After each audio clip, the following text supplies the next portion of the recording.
Helo bawb a chroeso. Dyma cyflwyniad byr i roi update i chi a diweddariad ar y wobr Caeredin efydd i flwyddyn 9 eleni. Yn sgil y sefyllfa gyda y pandemig a bod pawb yn dysgu o gatra, fi eisiau rhoi bach mwy o wybodaeth a beth gallech chi fod yn gwneud nawr i roi head start i chi a cwblhau y wobr Caeredin efydd eleni. This is just an update for you to make sure that you know what the next steps are for you to complete your Bronze Duke of Edinburgh Award from home, given the circumstances of distance learning at the moment. OK, felly, yn gyntaf te, i reina a rhai rhieni efallai sydd ddim yn ymwybodol sut mae'r her Caeredin yn gweithio, mae rhaid i'r dysgwr cwblhau gweithgareddau corfforol, gwyddfoddol a sgil. Okay. Mae dau o reina, so enghraifft, y gweithgareddau corfforol a gwyddfoddol, gorfod para am 3 mis, a bydd y trydydd angen para am 6 mis, a mae rhaid wneud 1 awr yr wythnos am y cyfnod o amser yna. Okay.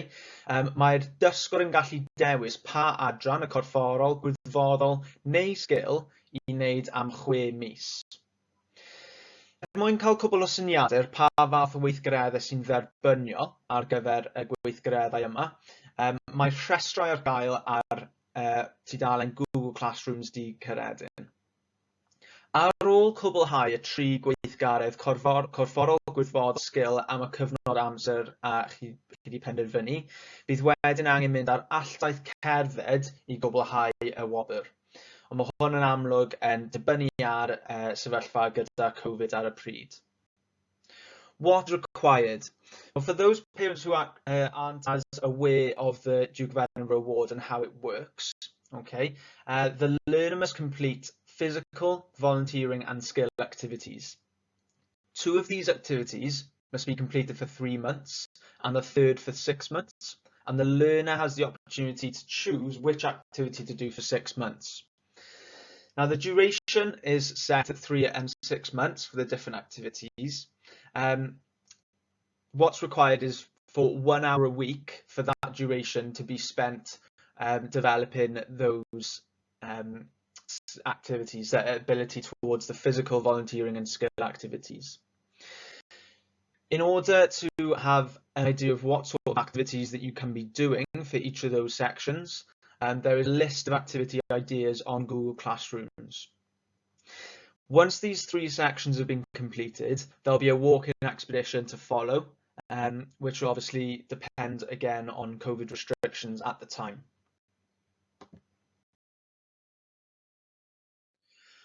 Felly te, beth sydd wedi digwydd mor belled? Wel, mae pob dysgwr sydd yn rhan o'r wobr ar y funud wedi llenwi cais llwyddiannus a wedi heiddi lle ar yr cwrs ar yr wobr Caeredin. Mae rhai o'r dysgwyr wedi dechrau ar eu gweithgareddau corfforol, gwyddfoddol a sgil a dechrau treulio'r awr yr wythnos yn gweithio tuag at y rheina o gatre. Nawr, mae'n holl bwysig bod chi'n cadw dyddiadur o eich gweithgareddau yn cofnodi faint o pa weithgaredd chi wedi wneud a pryd fel tystiolaeth. Byddai'n dangos bach mwy o ran y dyddiadur mewn eiliad. So what's happened so far? Well, the learner has, each pupil who's on the Duke of Edinburgh Award has already completed and submitted a successful application. So they've earned their place on the award. Now, some have started already on their physical, volunteering or skill activities from home, and some might not have started already, which is okay. If you have started, remember to keep a diary, which I'll go through in a second as a bit of an example. Dyma enghraifft o beth allwch chi ddefnyddio fel dyddiadur. Mae gyda ni y ddogfen Google Docs yma ar Google Classrooms, okay, lle mae 3 tudalen, 1 corfforol fel ych chi'n gweld fan hyn, 1 ar gyfer gwyddfoddol ac 1 ar gyfer sgil. Nawr, y syniad fan hyn yw pob tro ych chi'n gwneud rhywbeth tuag at yr wobr, ych chi'n cofnodi beth yw'r dyddiad ych chi wedi wneud, faint o amser ych chi wedi treulio yn wneud hwn, a rhoi disgrifiad byr o'r gweithgareddau. Unwaith bod chi wedyn yn cyfrestru I y wefan DofE, a byddai'n siarad bach mwy amdano hwn mewn munud, bydd modd wedyn trosglwyddo'r wybodaeth yma yn syth I DofE. So mae templed o'r dyddiadur yma ar gael I chi ar Google Classrooms nawr, os ydych chi moyn defnyddio hwn. This is an example of the sort of diary that you can keep to track your physical, volunteering and skill activities. You can see here I've put an example in for the physical section. Okay, so let's say my activity for physical is to go running. Okay, now you need to do an hour a week, which means you don't have to do all that hour in one session. Okay, you can see I've done one on the 22nd of February, which lasted 30 minutes and put a description of a run for 30 minutes. On the 24th, which is the same week then, we can see another 30-minute run, okay, which demonstrates then and shows evidence that an hour has been spent doing physical activity that week, okay. There's a template of this diary on Google Classrooms for you to use if you like. Felly te, beth yw'r camau nesaf I chi a'ch plentyn chi i'ch disgybl I bwrw ymlaen gyda'r wobr? Wel, os nhw wedi dechrau ar y gweithgareddau corfforol, gwyddfodol a sgil, mae'n bwysig I parhau nawr gyda'r gweithgareddau yna, gan gofnodi popeth yn y dyddiadur, okay, fel ni wedi dangos ar y sleid diwetha. Os nad yw'ch plentyn chi wedi dechrau eto ar adrannau corfforol, gwyddfodol a sgil, mae'n bwysig bod nhw'n dechrau meddwl am dechrau rhai nawr a penderfynu pa gweithgareddau ych chi eisiau wneud. Os ydych chi'n ansicr os yw gweithgaredd yn ddilys neu beidio, bwysig bod chi yn cysylltu gyda fi, Mr Rees, trwy e-bost a byddai'n trafod sut i'n hwnna mewn munud. Unwaith bydd eich plentyn chi wedyn yn dychwelyd i'r ysgol, bydd modd I cyfrestru yn swyddogol i'r wobr trwy llenwi llythyr gyda tâl o 22 punt I gyfrestru.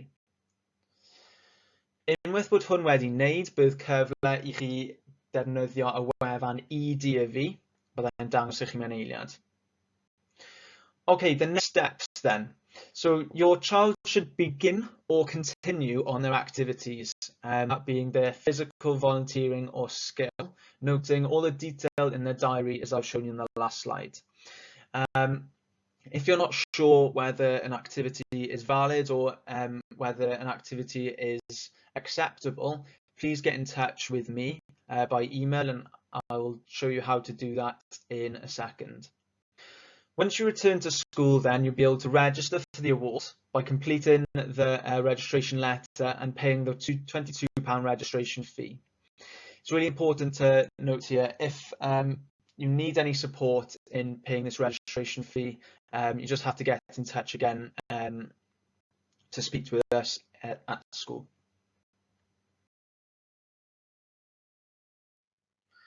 Okay, te, felly dyma wefan DofE, okay, lle bydd gennych chi cyfrif ar ôl I chi gyfrestru.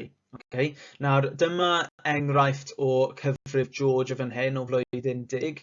Nawr, chi'n gallu weld fan hyn, mae gennych chi yr adrannau volunteering fyna, y physical a'r skill, gwirfoddol, corfforol, skill. Yn fan hyn, bydd modd I chi roi mewn yr manylion ar gyfer beth yw eich gweithgaredd chi a lanlwytho'r tystiolaeth. A'r tystiolaeth bydd y Google Doc yna gyda'r dyddiadur o pryd ych chi wedi wneud beth. Okay.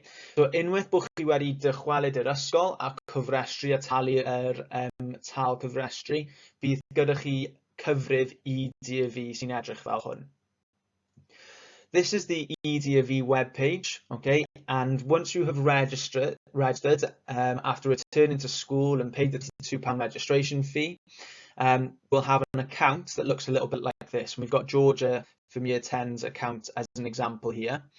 You can see then that she's able to input her details for what her volunteering activity is, what her physical and skill activities are. Now we can see that Georgia is still working on her volunteering but has completed the physical and skill. Once the details are in here, you can start uploading the evidence for each section, which is effectively just uploading a copy of the diary that you've been keeping on that Google Doc. This is how then your DofE award is going to be awarded.